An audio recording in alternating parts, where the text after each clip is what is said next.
See, our next topic is approach of Clausius for chemical bonding.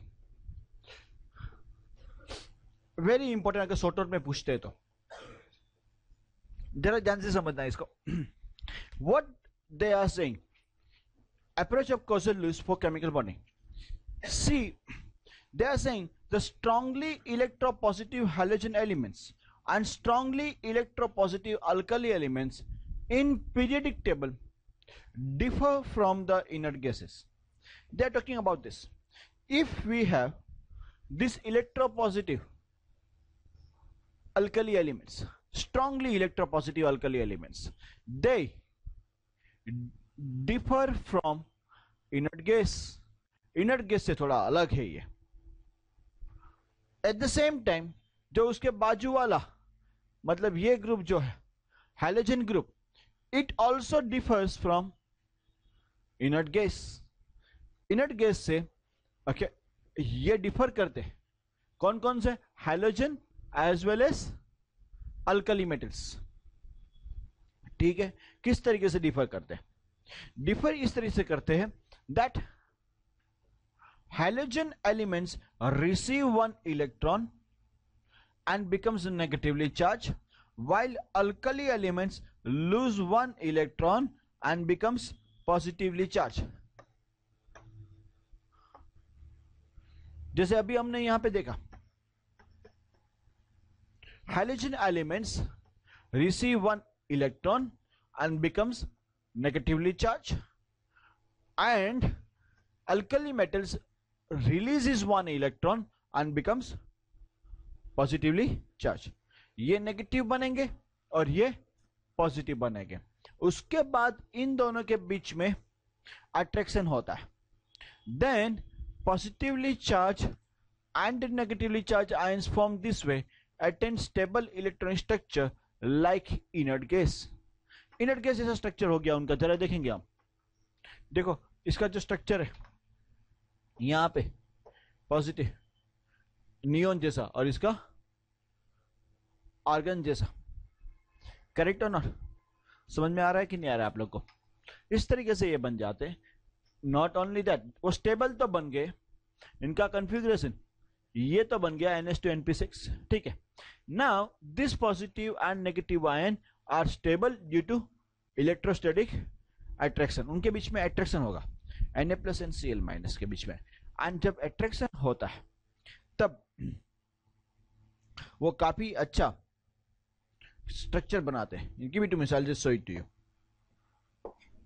देखो I got one structure over here with me.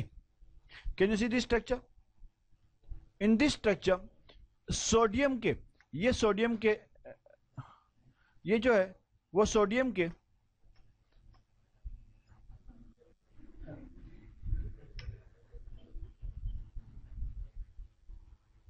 ये sodium chloride के अंदर ये सब जो यहां पे बताए गए पिंक कलर वाले वो सोडियम के एटम्स है. ये वाले. अरे भाई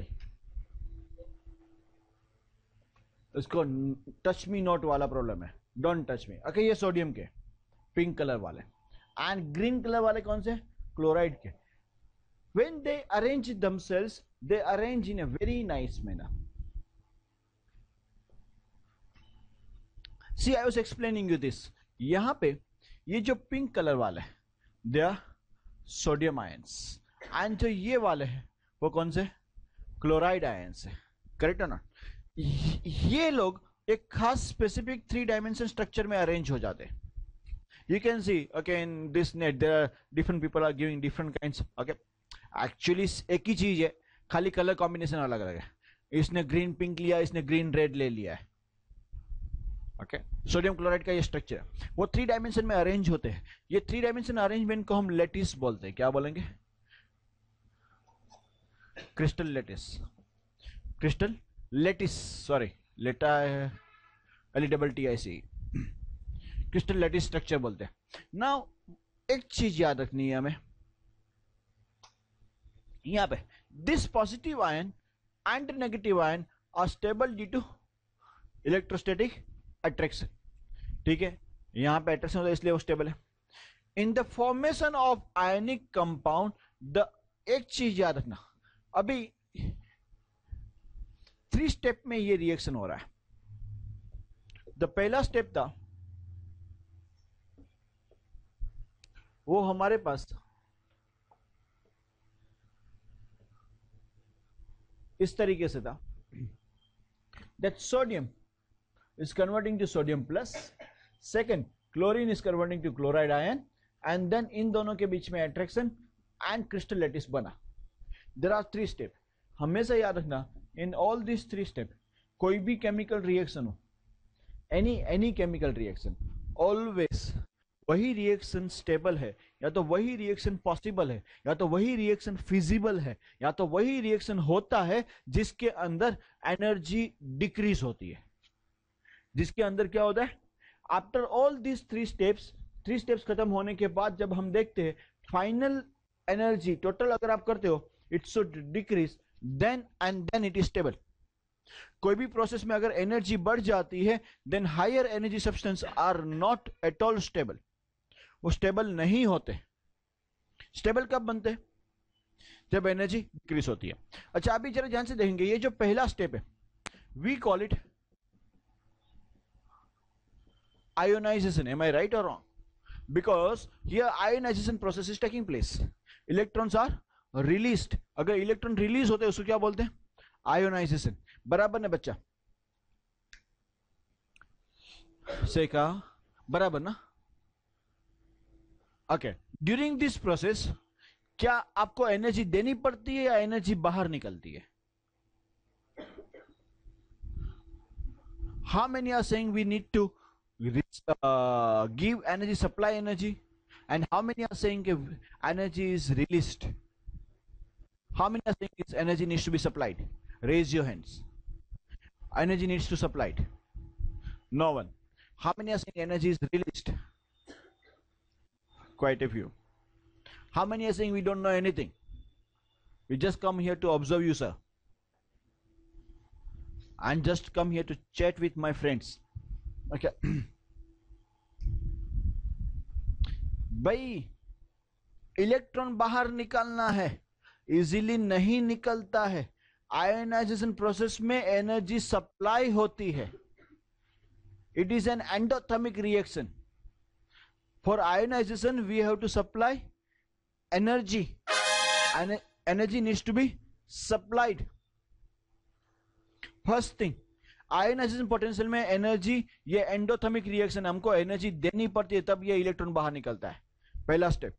सेकंड, इसको हम क्या बोलेंगे, इलेक्ट्रॉन गेन। इलेक्ट्रॉन गेन हो रहा है। अच्छा, during electron gain do we need to supply energy और energy is released? How many are saying energy is released? Great. How many are saying energy needs to be supplied? Great. And the third one. Okay. Here याद रखना है जब भी electron gain होता है energy release होती है, उसको हम इलेक्ट्रॉन गेन एंथैल्पी बोलते हैं। ये कौन सा रिएक्शन है? एक्सोथर्मिक है, ये एंडोथर्मिक था। ओके, पहला स्टेप कौन सा था?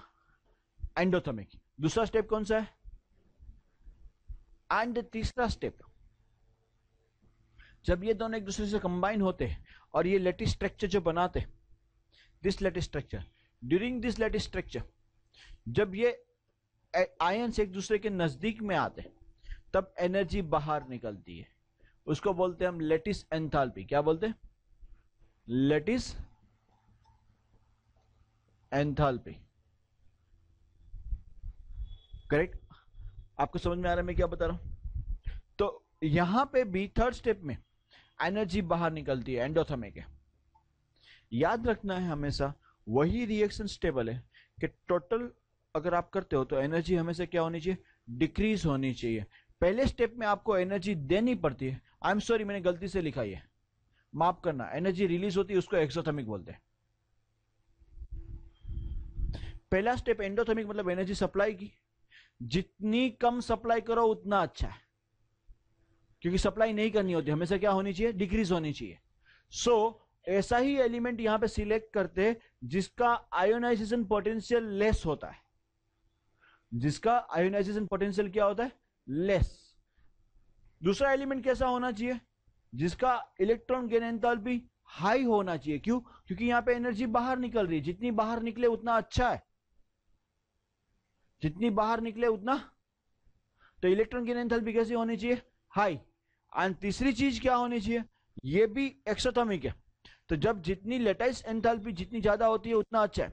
So for an ionic reaction हमेशा याद रखना है, in the formation of ionic compound the atoms having less ionisation enthalpy, जिसकी आयोनाइजेशन एंथैल्पी लेस है, combined with the atoms having more electronegativity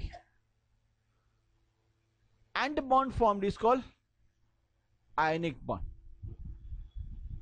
ऐसे बॉन्ड को क्या बोलेंगे, आयनिक बॉन्ड। करेक्ट और नॉट, समझ में आ रहा है आपको? By the way, the capacity of formation of ionic bond, अभी आयनिक बॉन्ड बनाने की कैपेसिटी कितनी है, कैसे फाइंड करें? Is nothing, is the number of electrons lost और गेन। कितने इलेक्ट्रॉन लॉस्ट हो रहे हैं या तो गेन हो रहे हैं। यहां पे दोनों केस में 1 1 है, देन इसकी कैपेसिटी हो जाती है 1। देन इसकी कैपेसिटी कितनी बनती है, the capacity of formation of ionic bond of an element is called electron lost और gain by an element. Element कितने इलेक्ट्रॉन लॉस कर रहा है या तो गेन कर रहा है। मतलब सोडियम 1 लॉस कर रहा था तो सोडियम की कैपेसिटी 1 आयनिक बॉन्ड बनाने की, क्लोरीन 1 गेन कर रहा था तो क्लोरीन की कैपेसिटी 1 आयनिक बॉन्ड बनाने की। अगर उसकी जगह पे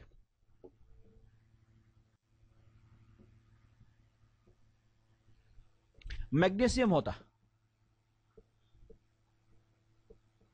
तो कितने इलेक्ट्रॉन लूज कर रहा है, 2, तो उसकी कैपेसिटी कितनी होगी, 2। बराबर है कि नहीं, समझ में आ रहा है कि नहीं आ रहा है? एंड देन लास्ट में the bond form by electrostatic attraction between positive ion and negative ion is called electrovalent bond. इसके बीच में जो बॉन्ड बन रहा है उसको हम क्या बोलेंगे? अच्छा, अभी तो बोला सर आपने आयनिक बॉन्ड बोलेंगे, इसको आयनिक भी बोलते हैं और इलेक्ट्रोवैलेंट भी बोलते हैं। बाजू में या तो नीचे छोटे हैंड राइटिंग में लिखिए, इलेक्ट्रोवैलेंट बॉन्ड और कुछ नहीं है, क्या है, आयनिक बॉन्ड ही है।